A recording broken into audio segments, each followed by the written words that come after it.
I stood in the doorway, holding Grace's cancer diagnosis and her last chance at expensive treatment. My children, Eric and Laura, were sitting at the table, indifferently flipping through their phones. "Help," I pleaded. "It's your mother," Eric snapped. "It's your problem, Dad." Laura nodded without looking up. A month later, Grace passed away. They didn't even come to the funeral.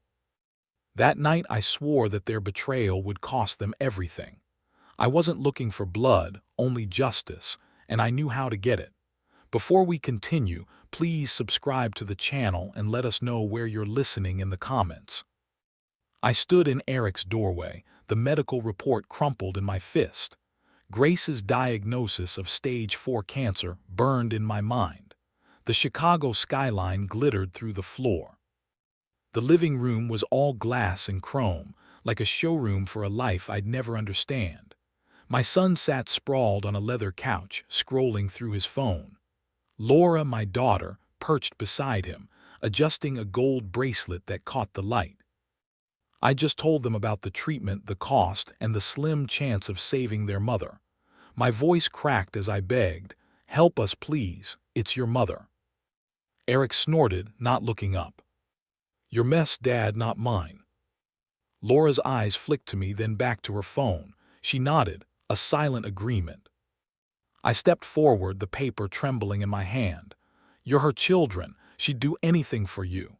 My words felt heavy, useless, like stones sinking in a lake. The room smelled of Laura's floral perfume, sharp and expensive. I dropped the report on the glass table. It landed with a soft thud, a plea in ink and paper. Eric pushed it away with one finger like it was trash. "You think I'm dipping into my savings for this? Get real." His voice was smooth, practiced, the tone of a man who closed deals. I turned to Laura, my chest tight. "You haven't said a word, say something." She stood, gliding to the window, her heels clicking on the hardwood. "We can't afford it, Dad, you know that." Her voice was soft, but it cut deeper than Eric's sneer. She didn't even look at me. I'd paid for their college, their cars, their holidays. I'd worked overtime, skipped holidays, built their futures while Grace cheered them on. And now they sat here in this sterile palace, acting like we were strangers. My hands shook. "I gave you everything," I said, my voice rising. "And you can't even say thank you." Eric stood towering over me, his suit impeccable. "You made your choices. Don't make us feel guilty for fixing them." The words hit me like a slap. I wanted to scream, to shake them, to make them see Grace's face when she heard the diagnosis, but their cold, distant eyes told me I'd already lost. I grabbed the report, its edges biting into my palm. It was all I had left of her in this moment, this thin sheet of paper that carried her fate. I moved towards the door, my legs feeling heavy, the room feeling smaller. The air felt thicker. I stopped, hand on the doorknob, and glanced back. Eric was already back on his phone. Laura stared out of the window, her reflection sharp against the night. I wanted to say something, anything, to break their indifference, but no words came. The door clicked shut behind me, the sound sharp in the quiet hull. I stood there alone, the report still in my hand. Their betrayal wasn't just a wound. It was a promise that they would feel this pain somehow. I didn't know how yet, but I'd make sure of it. The engine hummed as I sat in my old sedan outside Eric's building. The medical report lay on the passenger seat, its creases catching the streetlight's glow. My hands gripped the steering wheel, my knuckles pale. Eric's words echoed in my mind. "Your mess, Dad." Laura's silence stung worse. The cold, unyielding Chicago night pressed against the windows, like the truth I couldn't escape. My children had abandoned us. Grace was dying and I was alone in this fight, but I'd fight anyway. I shifted into gear and drove, the city blurring past. The smell of worn leather filled the car, grounding me. Grace was at home, sleeping, unaware of our children's betrayal. I couldn't tell her, not yet. She deserved hope, even if it was a lie. At our modest house in the suburbs, the porch light flickered. Inside, Grace's quilt was draped over the couch, a remnant of her warmth. I crept past her bedroom, Her soft breathing was a fragile thread in the dark. In the kitchen, I dialed the bank. "I need a loan," I said, my voice steady despite the ache in my chest. The clerk's questions droned on: collateral, income, assets. I had little to offer but the car and our savings, scraped together over decades. Next, I called the dealer to sell the sedan. "It's old but reliable," I told him, ignoring the pang of losing the car we'd driven to Laura's graduation. By dawn, I'd arranged to empty our retirement fund. It wasn't enough for the full treatment, but it was a start.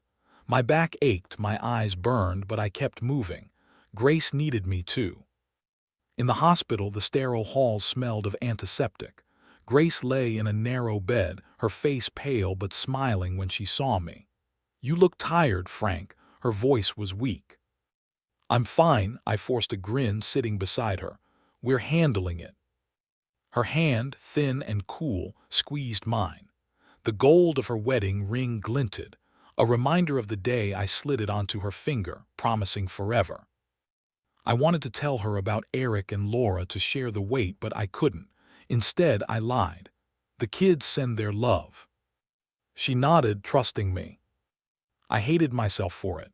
The doctor pulled me aside later, his face grim. "A month, maybe two," he said. The treatment might buy time, but he didn't finish. He didn't need to. I paid what I could, scraping together every penny. Days blurred into one another. Bank visits, hospital runs, late-night calls to insurers. Grace grew weaker, her smiles becoming rarer. I held her hand, telling her stories of our early years, anything to keep her here, but the cancer didn't care. One night the monitor's beep slowed and Grace's breathing faltered. I clutched her hand, her ring cold against my skin. "Stay with me," I said. I whispered, but she didn't hear. The room was silent, save for the drone of the flatline. She was gone. I didn't cry, not then. The anger was too sharp, too raw. Eric and Laura hadn't called, hadn't visited. They'd left her to die, left me to carry this alone. I slipped her ring into my pocket, a vow that they'd pay for this, not with blood, but with everything they valued. I walked out of the hospital, the corridor stretching endlessly before me. My steps echoed, steady and sure. In my pocket, the ring pressed against my thigh, a reminder of what I'd lost and what I'd make them lose. Rain tapped on the polished wood of Grace's coffin, a single drop sliding down its edge. I stood alone on the muddy grass of the Chicago cemetery, my coat soaked through. The priest's voice droned on about peace and eternal rest, but I didn't listen. My eyes were fixed on the empty chairs under the tent, meant for family. Eric and Laura hadn't come, not a call, not a text. The gray sky pressed down. Heavy as my grief, but sharper still, was the anger curling in my gut. They'd abandoned her in life and now in death. The ceremony ended. The gravedigger's shovels scraped the earth, a rhythmic thud. I turned away, my shoes sinking into the wet ground. The drive home was quiet, the radio was off, the world was muted. Our house felt hollow without Grace's laugh, her soft humming in the living room. I sank into the armchair, its fabric worn from years of her sitting there reading. A photo album lay on its leather cover was cracked. I hadn't touched it in years. I opened it, the pages creaking. There was a picture of Eric, grinning in his first car, a used sedan that I'd worked overtime to buy. Another picture showed Laura, radiant at her wedding. We'd mortgaged the house to help pay for it. Each photo was a memory, a sacrifice, a symbol of the love of the family that I thought we'd built. I'd been proud and I'd believed that they loved us back. My fingers tightened, crumpling the page's edge. How had it come to this? I flipped. Faster, the images blurred. Eric's graduation, Laura's prom, a Christmas where we all laughed, Grace's arms around them. My chest ached, but not with sadness, with betrayal. They'd taken everything, our money, our time, our trust, and thrown it away when we needed them most. I stopped at a photo of the four of us smiling at a picnic years ago. Their faces were so young, so happy, and they mocked me now. The album hit the floor with a thud, the pages scattering open. I stood, my breath ragged. I said aloud, my voice steady in the dark room, I said, "They'll pay for this." The words felt right, final. I wasn't the broken man who'd beg them for help. Not anymore. I crossed to the desk, pulled out my phone and scrolled through my contacts. I paused at names I hadn't called in years. Old colleagues, favors owed, people who knew things. My thumb hovered over one, Tom Harland, a lawyer I'd worked with decades ago. He'd know where to start, how to dig into Eric's deals, Laura's debts. I needed information leverage, a way to hit them where it hurt. The rain tapped the window, its reflection dancing on the glass. I saw my face, lined and tired, but my eyes were sharp. I dialed Tom's number. The line rang once, twice. My heart thudded, not with doubt but with purpose. I didn't speak when it connected. I just listened to the static, the possibility, whatever came next. I was ready. Rain streaked the cafe window, blurring the Chicago street outside. I sat in a corner booth, a cold coffee untouched, my fingers tapping. The place hummed with baristas shouting orders and chairs scraping. The air was thick with espresso and chatter. I glanced at my watch. Susan, Tom's contact from Eric's firm, was late. My eyes flicked to the door, then back to the notebook. Its pages were already marked with names, dates, and questions. This was my anchor now, my way to pull Eric and Laura down. The door chimed. Susan slipped in, her coat damp. Her eyes darted around as she slid into the booth, clutching her purse. "I shouldn't be here," she whispered, barely audible over the noise. "You're here now," I said, keeping my voice calm. "Tell me about Eric." She hesitated, then leaned in. "He's been bragging about deals that don't add up, off-the-book stuff. He thinks he's untouchable." I opened the notebook and scribbled, "Who knows about this?" "Only whispers. His boss might suspect." Her fingers twisted a napkin. "If it leaks, he's done." I nodded, my pen steady. Reputation was Eric's currency. Lose it and he'd crumble. "Anything else?" She glanced away. "He'd been careless. Emails, calls." I'd seen some. I pressed her gently but firmly until she gave me names, dates, a trail to follow. When she left, she hurried into the rain. I felt a spark, not of joy but of purpose. Next I drove to Ron's office, a cramped space downtown stacked with files. Ron, my old lawyer friend, leaned back in his chair, tie loose. "Eric's in deep," he said, tossing a folder across the desk. "Shady investments, if the feds sniff around." "He's toast, and Laura?" I asked, flipping the notebook open. Ron smirked. 5 credit cards, 2 missed payments. She's living a lie, Instagram parties, designer bags. "But she's drowning." I remembered Laura, years back, begging for a loan for some business. I'd given it to her, no questions asked. Now her debts were my leverage. "Can we use this?" I asked. Ron's eyes narrowed. "Depends." "What's your play, Frank?" I didn't answer. Back home, the house was cloaked in night. The only light came from a flickering bulb. I sat at the kitchen table, the notebook open. My pencil traced lines. Eric's reputation and Laura's arrows connected them, forming a web of their own making. For the first time in months, I smiled. This wasn't just anger, it was control. I closed the notebook, slid it into a drawer, and locked it. The house was silent, but my mind buzzed. I pulled out an old laptop, its keys stiff from disuse, and opened Eric's firm's website. Names, emails, a hierarchy of power. I started typing an anonymous message, my fingers steady but my heart racing. "You should look into Eric Collins. Check his deals." The cursor blinked, waiting. I stopped. The screen's glow was harsh on my face. Was this enough or just the start? The words stared back at me, a challenge I wasn't ready to answer, not yet. The laptop's glow cast shadows across my kitchen, the only light in the house. My fingers hovered over the keyboard. The anonymous email was half-written. Eric Collins. "Off-book deals, check the records." The cursor pulsed like a heartbeat in the dark. Grace's ring, tucked in my pocket, pressed against my leg. I saw her pale face in the hospital. Her trust in me was unbroken, even as our children turned away. Was this too far? Was I hurting them like they'd hurt her? My hand trembled. No, they deserved this. I hit send. The screen flashed, message gone. No turning back. I leaned back in the chair, which creaked, and let out a breath. The house was still, the hum of the laptop fading as I shut it down. Sleep didn't come that night, but I didn't need it. I'd taken the first step. Morning broke gray and sharp. I walked to a park near downtown, needing air and noise. I needed to drown out the questions in my head. The paths were bustling with joggers, dogs, and kids chasing pigeons. I sat on a damp wooden bench and watched the world move.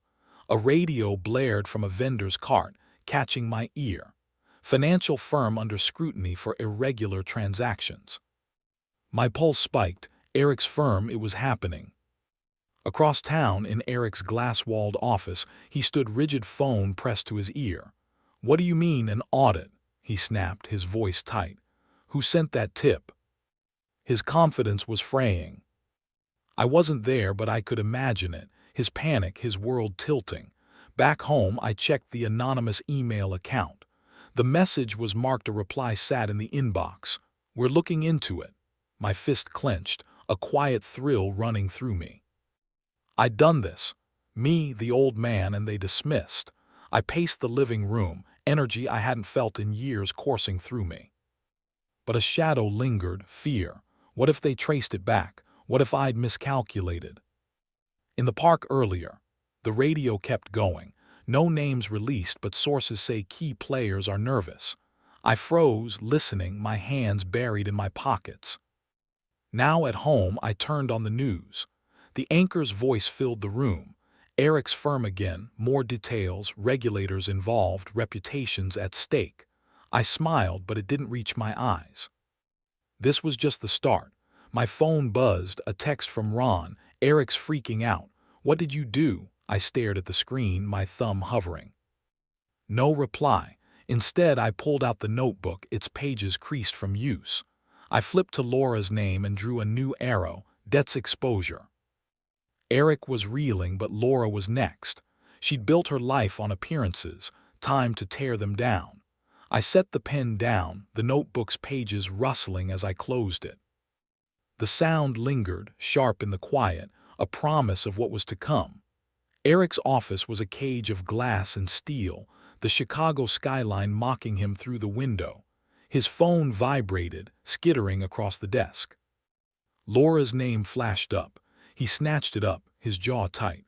"What now?" He tossed a pen that rolled towards a hairline crack in the glass tabletop.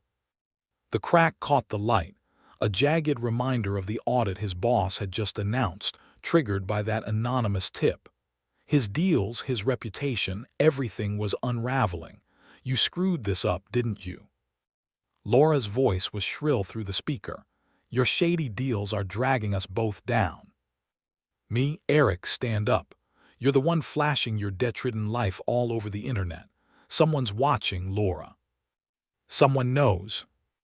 I wasn't there, but I knew. From a crowded cafe across town, I sipped bitter coffee and opened Laura's latest Instagram post, a forced smile at some glitzy event. The caption screamed confidence, but I saw the cracks. Ron had called earlier, his voice low. They're at each other's throats. "Frank, Eric's paranoid. Laura's a mess." I jotted in my notebook. Eric, panic. Laura, facade crumbling. The pen scratched, steadying my pulse. In Laura's apartment, the air was thick. Her perfume lingered, but the room was a mess. Dresses strewn across the couch, wine glasses unwashed. She slammed the door, checking the locks twice. "If you hadn't been so careless," she hissed at Eric, who'd stormed over. "We wouldn't be in this mess," he retorted, tearing a page from a notepad and crumpling it. "You're bleeding money, Laura." Their voices clashed, a symphony of blame. I didn't need to hear it to know they were fracturing, just as I'd planned years ago. They'd fought like this over toys and attention, and I'd stepped in, soothing and fixing. I'd believed in them. Now I watched from afar, their betrayal fueling me. Grace's ring pressed against my, a cold weight in my pocket. At the cafe, the clatter of dishes and chatter enveloped me. I scrolled through their profiles, noting Laura's frantic posts and Eric's sudden silence. They suspected a traitor, but never me, the old man they dismissed. My coffee grew cold. I dialed Ron. "What's the latest?" I asked, keeping my voice even. "They're imploding," he said, chuckling. Laura's dodging calls, Eric's yelling at his staff. "You got them good." I smiled, but it was sharp, not warm. I remembered their laughter, their small hands in mine. Could I have stopped this back then? No, they'd chosen this path. I wrote another note. "Laura, creditors push harder." The cafe's noise faded as I focused. The plan was taking shape. I stepped into the evening air, the city's pulse quickening. A shop window caught my eye. Its glass was marred by a thin crack like the one in Eric's office, like the fault lines in their lives. I pulled out my notebook, drew an arrow to Laura's name, and whispered, "Your turn." My steps echoed on the pavement, deliberate, leading me forward. Rain slicked my coat as I pushed through the revolving door of Ron's office, the sound of my steps still ringing in my ears. The room smelled of stale cigarettes and coffee, papers stacked haphazardly on the desk. A brass clock ticked on the shelf, its rhythm relentless, counting down the hours my children had left. Ron slid a folder towards me, his tie loose. "Laura's drowning," he said. "3 missed payments, creditors circling Eric's firm. They're digging deeper. He's one mistake from a free fall." I flipped through the documents, the numbers blurring Laura's debts, a second mortgage, designer purchases she couldn't afford. "Can we use this?" I asked, my pen poised over my notebook. Ron leaned back, smirking. "If you want her humiliated, yeah. Tip off the creditors anonymously. They'll swarm." I nodded. The clock ticked louder now. Time was slipping, but I held the rein at the Chicago Public Library. The air was heavy with the scent of old books. I sat at a worn table, surrounded by shelves, searching legal databases for leverage. My fingers flew across the laptop, pulling up articles on debt collection and bankruptcy laws. A librarian passed her cart, squeaking. "Need help?" she asked. "Books on financial disputes," I said, not looking up. She pointed me to a stack and I dived in, jotting notes. Anonymous complaint, creditor pressure, public shame. Laura's life was a house of cards and I'd blow it down. Back home, night cloaked the house. The clock's tick was now a faint echo from the living room. Grace's clock, the one she'd wound every Sunday, its hands steady where mine weren't. I sat at the kitchen table, a blank page before me. Could I do this? Turn Laura's world to ash as she'd done to us. I saw her at 5, paint on. Her cheeks were pink and she was giggling as she drew with Grace. My throat tightened. Was this what Grace would have wanted? I shook it off. She died alone, ignored by the daughter she had loved. I wrote the letter to Laura's creditors, detailing her debts, her missed payments, her lies. The pen scratched each word, each one a brick in the wall I was building. I stopped. The ticking of the clock filled the silence. Was I a monster or a father seeking justice? I didn't know anymore. I sealed the envelope, my hand steady. The house was dark, the air still. I checked the locks, slid the letter into my coat pocket and stepped outside. The mailbox stood at the corner, its metal glinting under a street lamp. I hesitated. The envelope was heavy and Grace's ring pressed against me, urging me on. I dropped the letter in the slot, which snapped shut with a hollow thud. It was done. The sound lingered, sharp in the quiet night, a signal of what was to come. Glass crunched under Laura's heel. The shattered mirror reflected her frantic eyes. Her apartment was a war zone. Silk dresses were tangled on the floor, and a spilled wine glass stained the rug. The creditor's letter trembled in her hand, demanding immediate payment or legal action. Her phone buzzed, and a collector's voice cut through. "We know you're dodging us, Miss Collins." She hurled the phone, her scream swallowed by the chaos. The broken mirror gaped like a jagged wound in her perfect world. Across town, Eric's office was no better. Papers littered his desk and his tie was discarded. "You're telling me they pulled the deal?" he barked into the phone. His boss's voice was cold on the other end. "Because of the audit, this is sabotage." He slammed his fist down. The crack in his glass desk widened. He didn't know who had tipped off the regulators, but his world was shrinking. His name was tarnished. I sat on a park bench. The cool Chicago evening breeze rustled the leaves. My phone glowed with news. Collins' financial faces scrutiny. Major client withdraws. Ron's text followed Laura's. "She's a wreck. Creditors are hounding her." I leaned back, the wood creaking under me. Their pain was my doing, and it felt right, sharp and clean, like a blade finding its mark. Grace's absence fueled me, her ring awaiting me in my pocket, a reminder of why I'd started this. I remembered their silence, their ignored calls as Grace faded. They'd left her to die, left me to grieve alone. Now they'd taste that isolation. In the park, I spotted Laura from a distance. Her sunglasses were oversized and her steps were unsteady. She passed without seeing me, her facade crumbling like the mirror in her apartment. I almost pitied her. My notebook lay open, its pages marked with their downfall, Eric's lost contract, Laura's public shame. They were bleeding just as I'd planned. But a shadow lingered. Had I gone too far? The thought niggled, but I pushed it down. Justice wasn't gentle.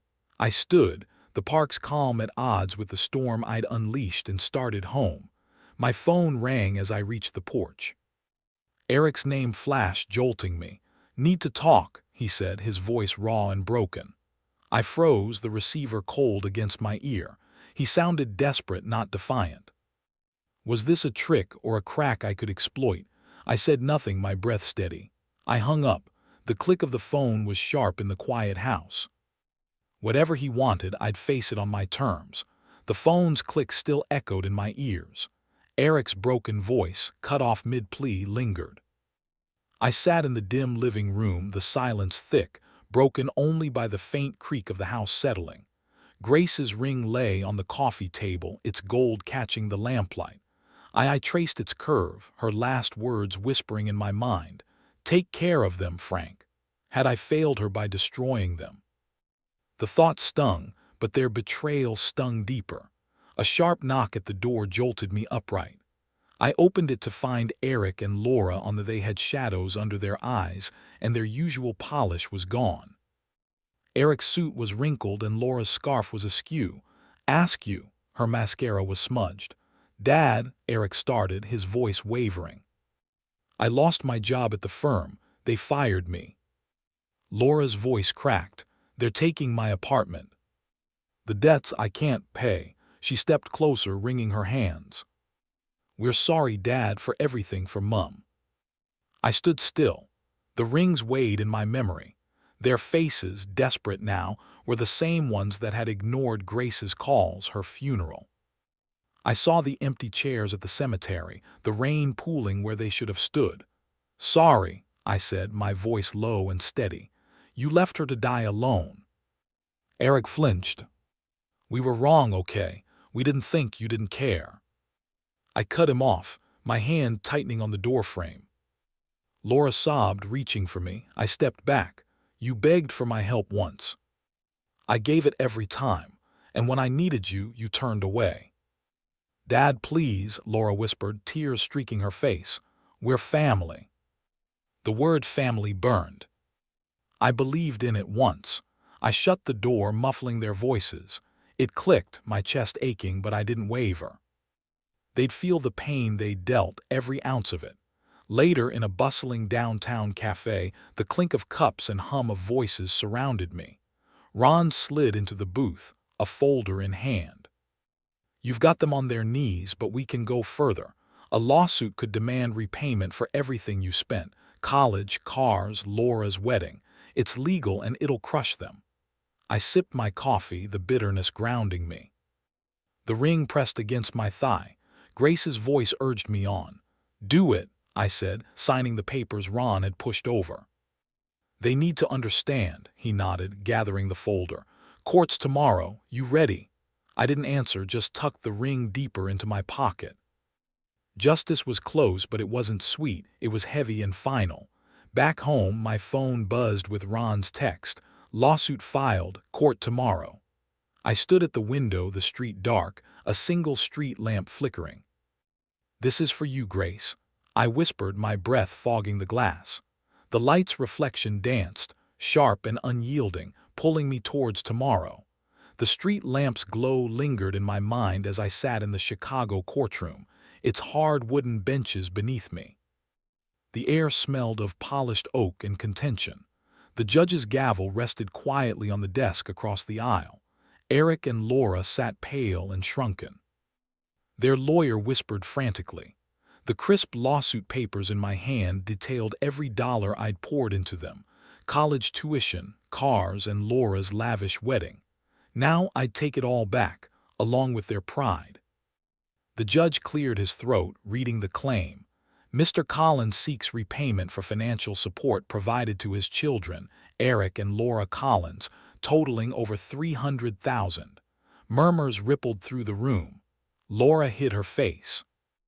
Eric's fists clenched, his knuckles turning white.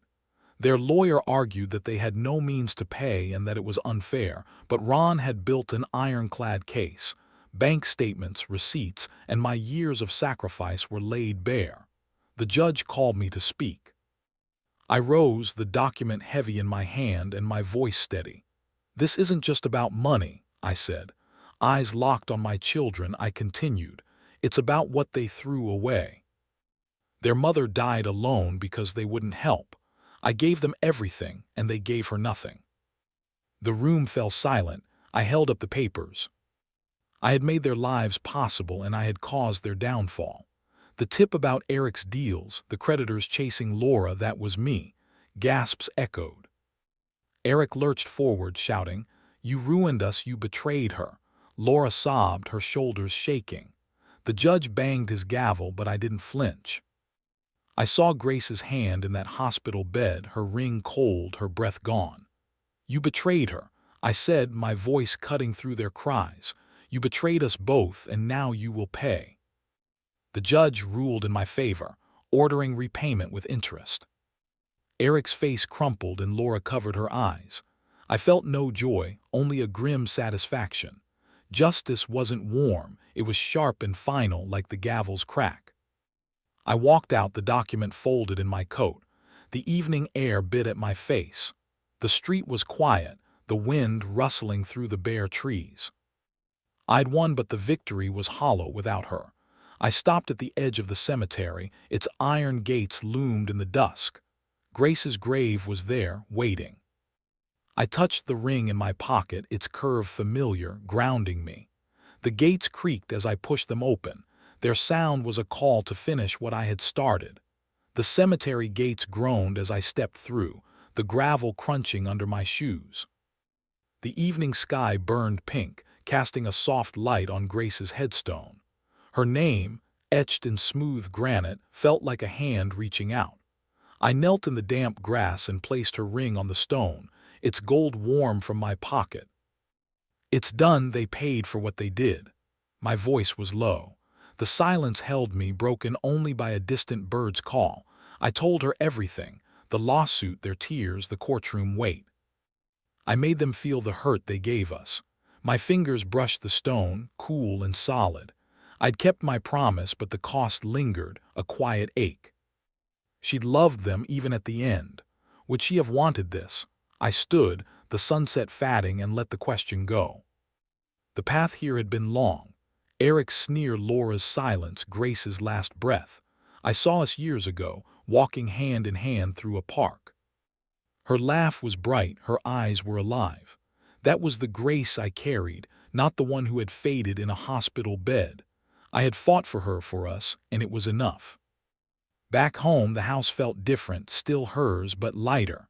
I cleared the coffee table, tucking away the photo album, the notebook, the lawsuit papers. Each item was a closed chapter, a weight lifted. The old clock spot was empty, its ticking was gone. But I didn't need it anymore. Time wasn't my enemy now. I dialed Tom, my voice steady. "Feel like fishing this weekend?" he asked, laughing. "You're serious." "Frank, it's been years. Time to start again," I said, meaning it. We set a date and I hung up. The promise of a new day settled in me. In the living room, I sat with Grace's photo, her smile soft in the lamplight. I'd torn down their world not out of hate, but out of love. For her, for the life we'd built. They'd rebuild it or they wouldn't.